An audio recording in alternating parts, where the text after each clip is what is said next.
انتهت حلول الارض وحان وقت الوايلد كارد. والله ما محضر لها. ازيكم يا جماعه واهلا بيكم في حلقه جديده من برنامج ديدلاين. حلقه سريعه هنتكلم فيها عن 4 حاجات. مين لازم تخلص منه، مين لازم تجيبه، افضل كابتن للجوله، كابتن مضمون وكابتن ريسك، واخيرا تشكيله للوايلد كارد عشان هي دي جوله مهمه للوايلد كارد. قبل ما نبدا، لو دي اول مره تشوفنا ما تنساش تعمل لايك وسبسكرايب، ويلا بينا نبدا. كابتن يوسف، انا سامع كابتن خالد ان الناس كانت منهاره الجوله اللي فاتت لان احنا ما قدرناش نعمل فيديو الجوله اللي فاتت.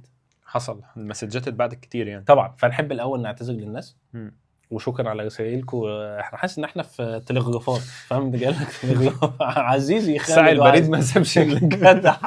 فاثناء غيابنا تعالى نتكلم عن ترند الاسبوع وايه اللي حصل الجوله اللي فاتت. قلت لك انا الحلقه اللي فاتت وليس الجوله اللي فاتت، اللي هيروح يشتري تياجو هيندم. وسبحان الله ندم جولتين على التوالي.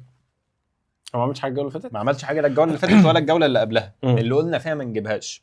ماشي، ما نجيبهاش، ما نجيبوش يعني يا عم، ما نجيبوش. وده يخليني نتطرق لنقطه مهمه قوي يا كابتن يوسف، حابب اتكلم فيها وحابب الفت نظر الناس اللي بتتفرج ليها. انا عملت حاجه بقى واحنا قاعدين ما عملناش فيديو الاسبوع اللي فات، فانا عملت حاجه، قعدت جبت من اول الجوله الاولى لحد الجوله اللي فاتت دي مين اعلى لعيب جاب نقط في كل جوله.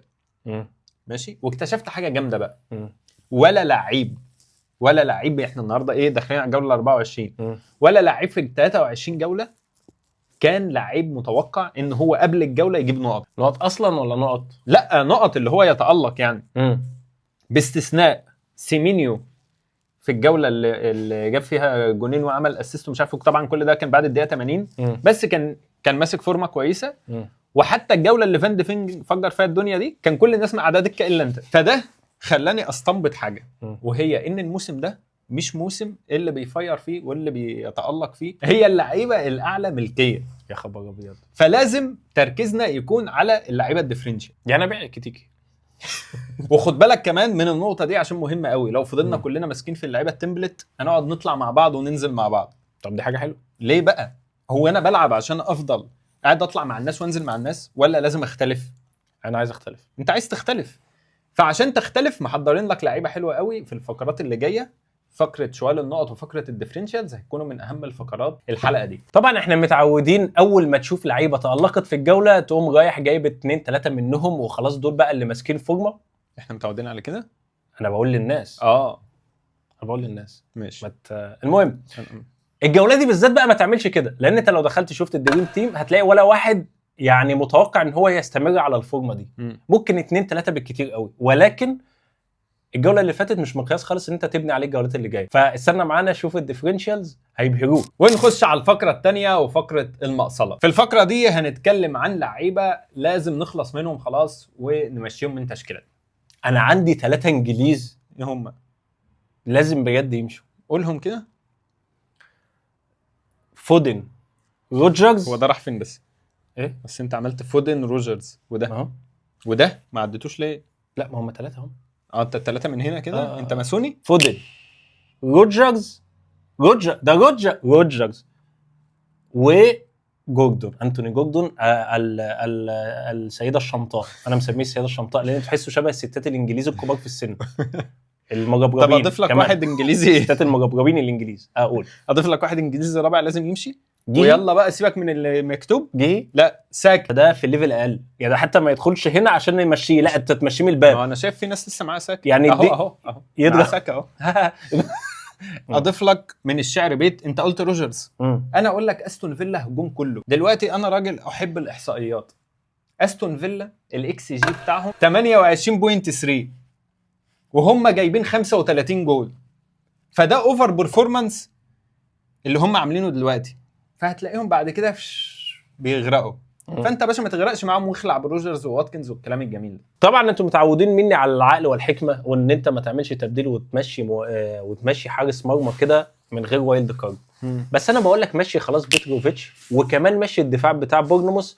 فرقه كل شويه تخسر حد وبتأدي اداء الى حد ما كويس، ولكن الدفاع والجون الصراحه هيستقبلوا اهداف كتير اول الماتشات اللي جايه. انا عندي ليك سؤال، انت لسه سايب فولتميدا ليه؟ 4 حاجات اوعى تعملهم، ابعد عنهم تماما لصحتك.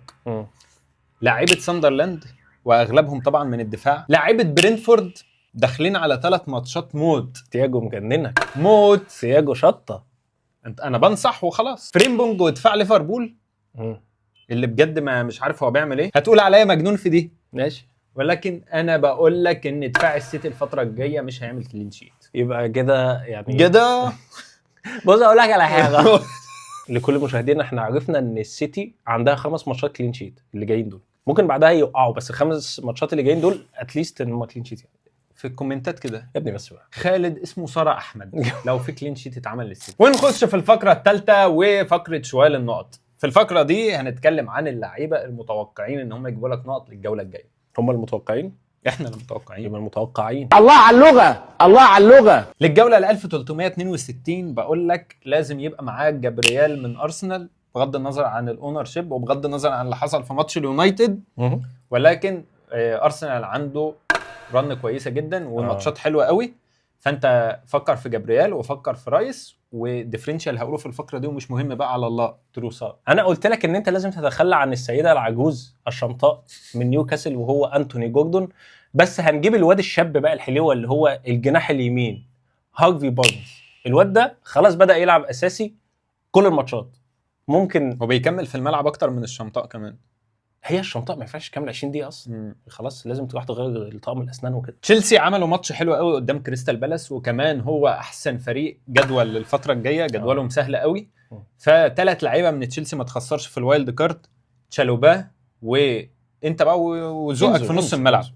انا استيفاو بصراحه يا اسطى خلاص بالمر مش هيلعب، فالواد ده هيلعب رقم 10 ماشي. وانا بقول لك انا استيفاو، انت انزو، واحد ثالث بيدرو نيتو، ما عنديش مشكله يعني. وجواو بيدرو عادي اديله فرصه ورجعه تاني. طبعا اتفرجنا على ماتش ارسنال ويونايتد وكان في كذا لعيب. عارف ان دي اول مره في حياتي اقفل ماتش الارسنال قبل ما يخلص بدقيقه ونص. دقيقه ونص. انا قلت لك قبل ما الماتش يتلعب، قلت لك يونايتد فرقه سوليد وكل واحد بيلعب في مكانه، بس يعني من غير اي صعوبه يعني. زائد ان الواد دورجو تقريبا بيلعب مهاجم، يعني هو بيلعب وينج يعني بجد. هو بيعمل كاتن دايما بيبقى في 18. يا عيني عليك، ده انا قلت بس حاجه كده باين لك يعني. لسه اقول لك الزون فوقتين دلوقتي ماشي. فالواد دورجو مهم جدا، بس هو طلع على فكره من الماتش مصاب، فاتاكد الاول من جاهزيته. امبيومو وكونيا الاثنين بيبدلوا بعض. ماشي. وبرونو برونو ده كده خلاص ثابت معانا. هاتوا برونو. خليني اقول لك على كام لعيب كده، دول لعيبه للناس الاذكياء. حلو، لان احنا قلنا في بدايه الحلقه ايه، احنا مش هنمشي ورا اللعيبه التمبلتس. فهديك لستة لعيبه كده، نقي منهم 1 أو 2. حلو الكلام. اوبراين من ايفرتون، اولا اينا من نوتنغهام فورست، ايفانيلسون من بورنموث، تشافي سيمونز من توتنهام، شيركي من السيتي، واخيرا ماني من وولفرهامبتون. ونخش في الفقره الرابعه واللي لازم نركز فيها كويس جدا جدا ويقدمها لنا الكابتن يوسف. ما تعملش كده. ونخش في الفقره الرابعه، الديفرنشالز، وهي اللي بترسم تشكيلتك. يعني انا افتح تشكيله اي حد اشوف الديفرنشالز بتوعه اعرف دماغه. زي ما قلنا ان التمبلت كتروا، فلازم نطعم بكذا ديفرنشال هم اللي يفرقوا معانا في الترتيب. اول لعيب معانا ارونسون من ليدز يونايتد، واحنا كمان بنصور قبل ماتش ايفرتون وليدز، فاتفرج كمان على الماتش النهارده قبل ما تجيبه. يعني يمكن مثلا لا قدر الله انا جبته خلاص، مش قصدي حاجه، بس احسن يتصاب. لا يا عم ده ما بتصابش ده ان شاء الله يعني. ليه؟ هو ولد قوي يعني، ولد قوي امريكي وهيجيب جون النهارده. ارونسون سعره كويس ب5.4 مليون، والاونر شيب بتاعته اقل من 1%، فممكن يفرق معاك جدا لو جبت. تاني لعيب والله العظيم عايز اقول لكم عليه من الجوله اللي فاتت، بس للاسف ما قدرناش نصور. تاتي بتاع ويست هام، كاستيلانوس. ده انت مصمم. تاتي كاستيلانوس مهاجم ويست هام يونايتد، اونر شيب 0. يعني ما حدش في اللعبه اشتراه. سعره 5.5 مليون. الواد ده بيلعب اساسي. ويست هام دلوقتي فايقه شويه، والواد ده خطير جدا وعمل اسيست الماتش اللي فات، فاعتقد هيكون من الديفرنشالز مهمين جدا للفتره الجايه. طبعا من ساعه ما سيمينيو مشى وهو بيجيب اجوان في السيتي.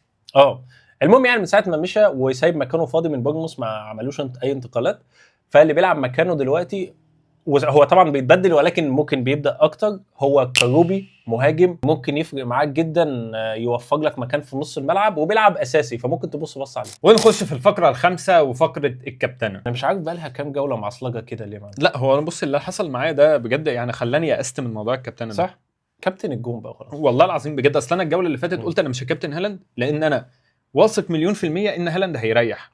جوارديولا قبل قعد يقول لك انا مستني مرموش عشان اريح هالاند، وكمان طلعت تسريبات ان هالاند هيريح. فانا قلت مش هكابتن هالاند وهكابتن مين؟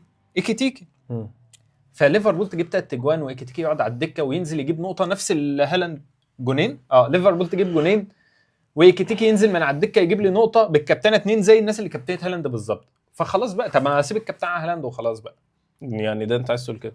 الخيار الامن للجوله الجايه هو هالاند قدام توتنهام دفاعها ضعيف قوي بصراحه. بس على فكره السيتي لازم يلعبوا بالاساسي في التشامبيونز الجوله دي. ما هيلعبوا بالاساسي وهيلعب بعدها في الدوري عادي. لا انت قصدك يعني هيريح بقى هالاند؟ مش عارف يعني، بس هو لا يعني هيريحوا، هينزلوا الشوط الثاني، هنروح كابتن واحد هيبقى قاعد مريح برضه وينزل الشوط الثاني. ليه ما الكابتن واحد مش بيلعب في اوروبا زي حد من اليونايتد؟ يا عيني عليك، يا عيني عليك. انت لو بصيت هتلاقيني كاتب برونو قدام فولهام كابتن اوبشن مهم جدا للجوله الجايه. انا عشان ويلسون لا، ما صعب قوي ده يا محمد. ماشي، اتفرج على الماتش ده. يونايتد وصلت لمرحله ان هم لازم يجيبوا جوان ولازم يكسبوا، فهيفتحوا الملعب. ماشي، انا بقى اديك واحده مجنونه. استيفاو قدام ويست هام. انت قايل عشان القافيه؟ ايه قايل عشان القافيه؟ لا والله بجد استيفاو عاجبني الفتره دي قوي، جاب فورمه كويسه. قلت لك بلاش مشاعرك دي بقى تسوقك. مش مشاعر يا ابني، ده عينيا عادي. طب مشاعري يعني انزو ما خدش عينك اكتر؟ لا استيفاو اكتر بصراحه. مشاعري بقى بتخليني اقول لك واحد من جابرييل او رايس بعد اللي حصل في ماتش اليونايتد ده هتلاقي فوقه بنت كلب على ليدز وهنكسب 5. فانا بقول لك الحق من ال5 دول، خد لك كابتن منهم. بالله عليك لو خسرتوا يعني يا ابني لو خسرنا هطلع ملط في الفيديو. ممكن تعزك بس عشان انت قلتها ان هي لا ما عادي، مايك ده حساس. ونخش في الفقره الاخيره وتشكيله الوايلد كارد. دي تشكيله الوايلد كارد اللي احنا هي فين بالظبط؟ معروضه على الشاشه. ماشي. دي تشكيله الوايلد كارد اللي احنا توصلنا لها بناء على تحليلاتنا للجوله الجايه والكلام اللي اتكلمناه طول الحلقه. اهم حاجات تاخد بالك منها وانت بتعمل وايلد كارد، انت مش لازم تلتزم بالتشكيله اللي احنا عاملينها دي، لا انت ممكن تلعب وتغير فيها شويه حاجات، بس اهم حاجه بلاش تشيسنج للعيبه اللي تألقت الجوله اللي فاتت. ديفرنشيال واحد بس في كل خط، ما تكترش من الديفرنشيالز، والكابتنه على حسب هدفك وترتيبك. لو مش عايز تجيب نقط كابتن وحش، ولو عايز تجيب نقط لا مش كده. ايه ده؟ انا دلوقتي ال 2 مليون ممكن ايه هدفي من الكابتنه؟ هقول لك اهو. انا دلوقتي ال 2 مليون على عايز ادي ثقه للعيب معين يعني. قول بجد خلاص افادك عشان تبقى دي اخر واحده، بس ممكن تطلع واحده في النص بس. انا دلوقتي ال 2 مليون على العالم، عايز اطلع لقدام، عايز ارجعه في المنافسه بس. عايز ايه يا ابني؟ والله كلها فات وحشه للاسف يعني. كم طب قول اف حلو. طب قول بقى. انا دلوقتي ال 2 مليون على العالم، عايز اطلع لقدام، فهكابتن واحد ريسك. طب انا واحد مثلا 100,000 على العالم، 50,000 على العالم، عايز اضمن اخليني بقى مع هالاند، مع حد مضمون عشان ما اقعش. ده ترتيبي. هدفي بقى، ما هو هدفك هو ترتيبك، هدفك من ترتيبك. فاهم يا ابني؟ لسه انا بلعب في ده. ماشي، لو وصلت لحد هنا ما تنساش تعمل لايك.